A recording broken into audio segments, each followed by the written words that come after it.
Selanjutnya mari sama-sama kita dengarkan insight pagi ini dari Bu Dewi kepada Bu Dewi. Dipersilakan.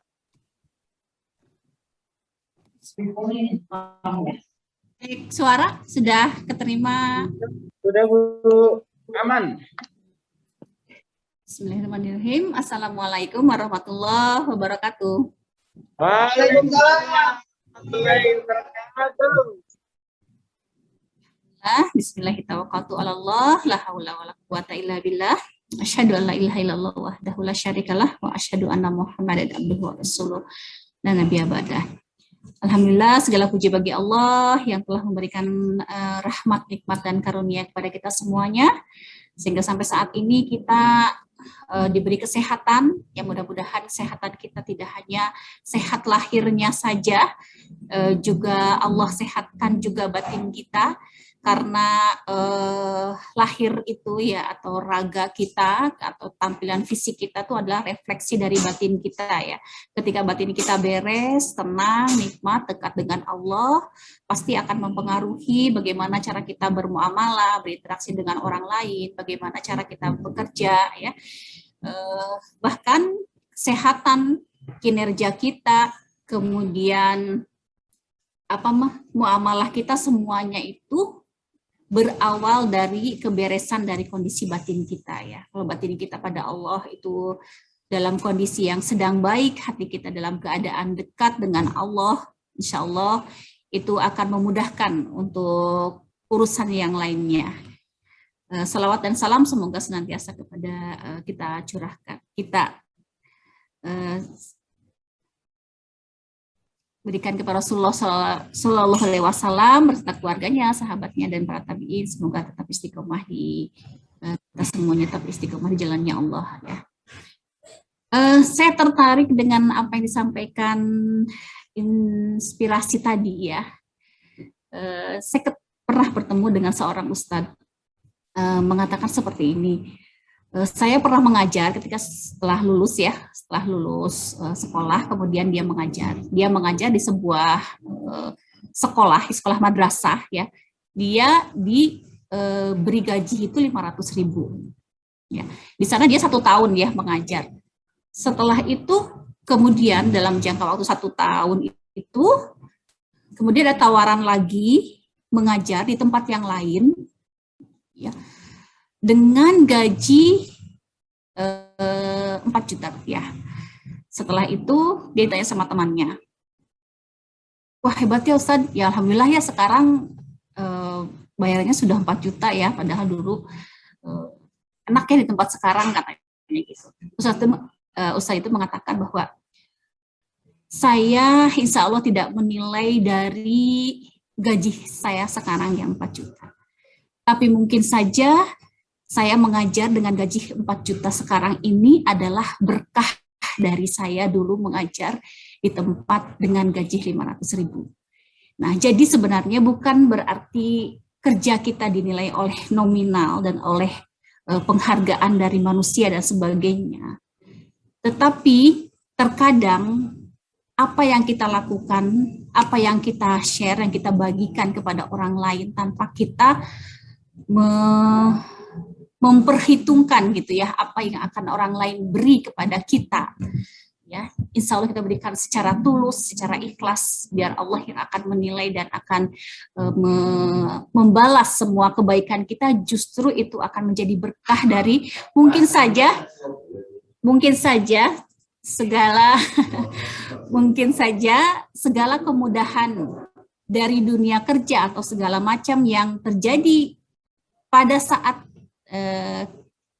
kita melakukan aktivitas apapun, itu mungkin saja berkah dari kita pada saat kita menolong orang lain dengan secara tulus, pada saat kita membagi kebaikan, pada saat kita membagi apapun yang kita miliki walau itu sedikit tanpa kita melihat ya apakah yang kita lakukan itu akan diberi balasan oleh orang yang kita tolong, oleh orang yang kita beri dan sebagainya.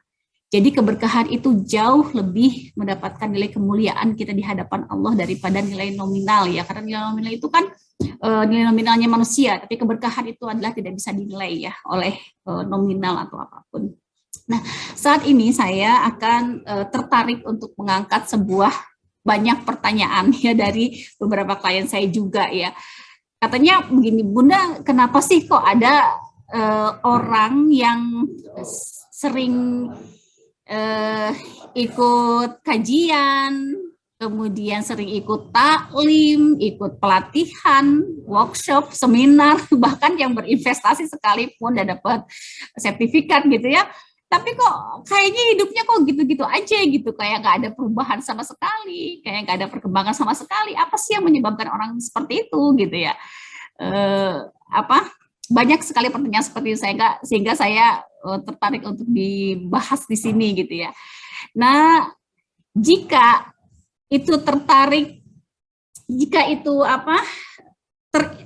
kaitannya ya dengan sikap kita kepada orang yang seperti itu ya, orang yang kita lihat atau kita nilai seperti itu, ya baiknya kita tidak boleh untuk mudah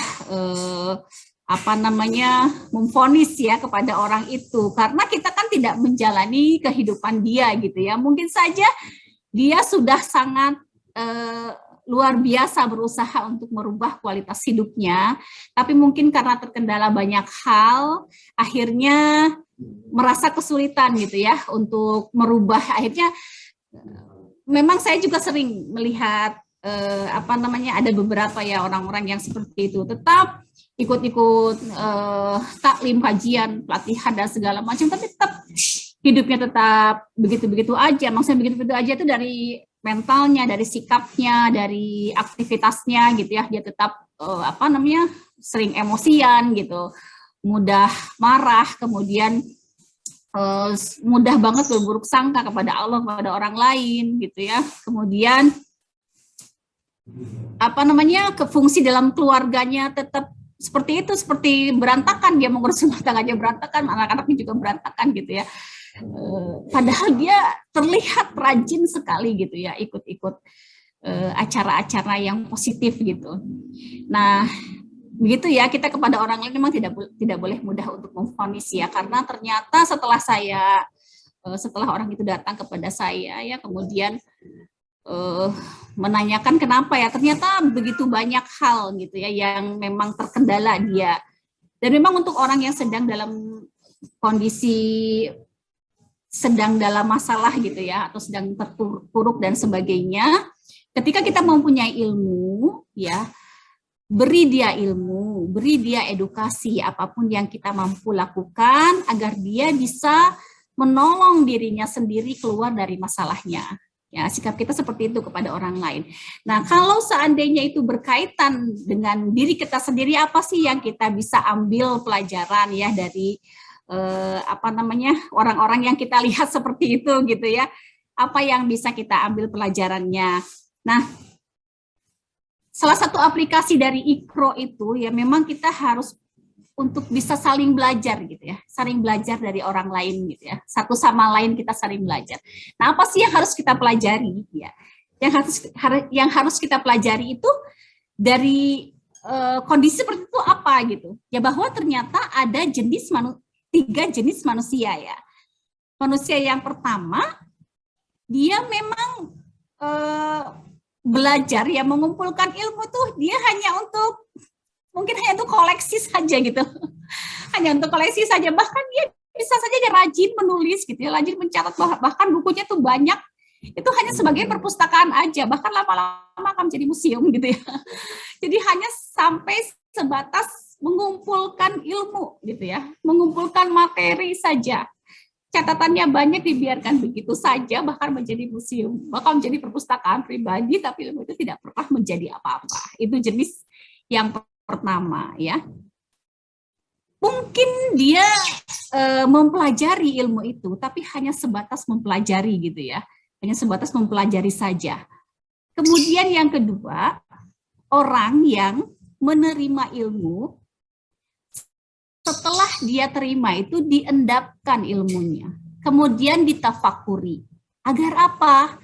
Agar ilmu yang didapatkan itu menjadi sebuah kefahaman. Jadi ilmu itu difahami, tapi juga hanya sebatas dipahami saja. Ketika ada orang yang menanyakan tentang ilmu yang dia dapatkan, dia sangat lancar menceritakan dan menyampaikan bahwa oh ini begitu.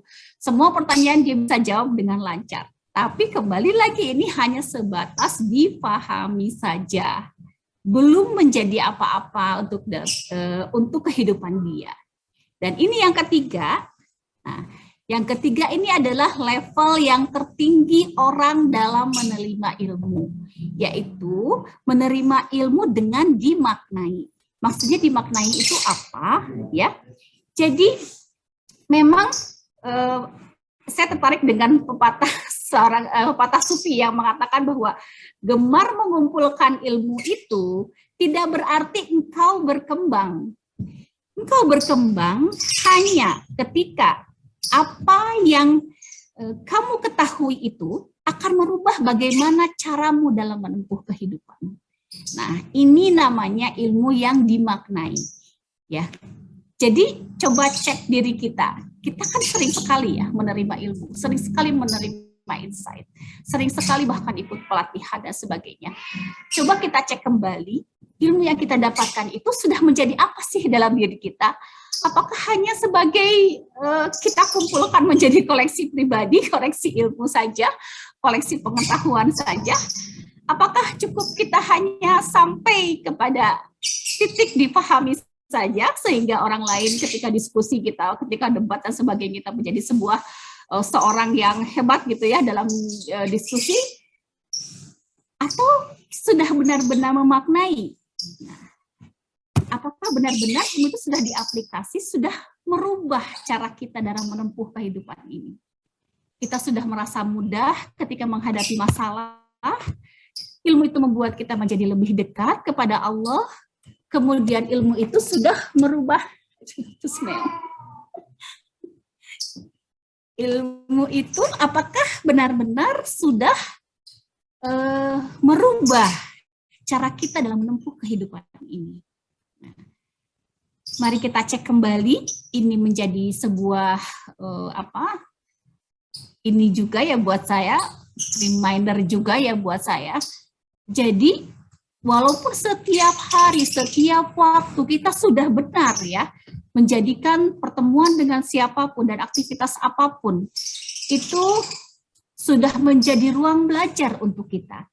Dan dimanapun sudah menjadi ruang belajar untuk kita, itu sudah benar sekalipun, tetapi kembali lagi ketika ilmu itu belum membawa perubahan kepada kita dalam kita bagaimana menempuh, cara menempuh dalam kehidupan ini, tidak merubah kinerja kita, tidak menjadikan aktivitas muamalah kita lebih baik, misalnya kita lebih baik perlakuan kita kepada istri dan anak-anak, untuk seorang suami, untuk seorang istri merubah lebih taat kepada suaminya, kemudian lebih dekat kepada Allah dan sebagainya.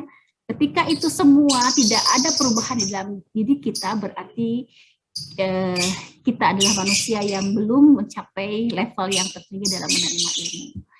Ya mungkin itu untuk hari ini, semoga dengan diingatkan kembali tentang ini, karena memang orang itu ada yang menerima ilmu hanya sampai di otak kiri saja, yang memang otak kiri itu kan sifatnya short time memory ya, jadi mudah lupa, hanya mampir saja ilmunya gitu ya.